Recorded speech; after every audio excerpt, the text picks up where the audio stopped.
रिश्ता वेखण चले आ कुड़ी दा मैं नाल मतलब सुनिया बड़ी शरीफ कुड़ी है बबू चाबी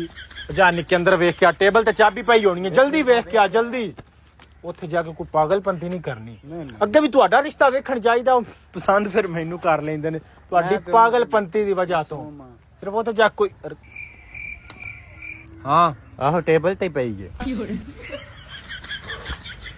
ਤੈਨੂੰ ਮੈਂ ਕਿਹਾ ਟੇਬਲ ਤੋਂ ਚਾਬੀ ਵੇਖ ਕੇ ਤੇ ਪਈ ਹੈ ਤੂੰ ਯਾਰ ਜੀਬ ਬੰਦਾ ਤੇਰੀ ਸ਼ਕਲ ਨਾ ਛੱਡੋ ਇਹਨੇ ਤੇ ਦਿਮਾਗ ਹੀ ਕੋਈ ਨਹੀਂ ਇਹਦਾ ਅਕਲ ਗੀਠਿਆਂ ਵਿੱਚ ਮੈਂ ਆਪ ਜਾਣਾ ਆਪ ਜਾ ਯਾਰ ਤੂੰ ਆਪ ਜਾ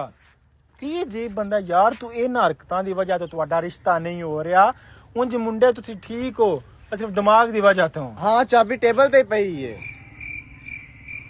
ਯਾਰ ਕੀ ਬੰਦਾ ਤੇਰਾ ਵੀ ਉਹਦਾ ਦਿਮਾਗ ਇੱਕ ਮਿੰਟ ਮੈਂ ਸਬੂਤ ਬਣਾ ਕੇ ਆਂਦਾ ਵੇਖੋ ਫੋਟੋ ਚਾਬੀ ਟੇਬਲ ਉੱਤੇ ਪਈ ਹੈ ਮੈਂ ਉਹਦੇ ਯਾਰ ਕੋਈ ਪਾਗਲ ਨਹੀਂ ਮੈਂ ਸਬੂਤ ਬਣਾ ਕੇ ਆਂਦਾ ਚਾਬੀ ਟੇਬਲ ਉੱਤੇ ਪਈ ਉਹ ਸਹੀ ਕਹਿ ਰਿਹਾ ਸੀ ਚਾਬੀ ਟੇਬਲ ਉੱਤੇ ਪਈ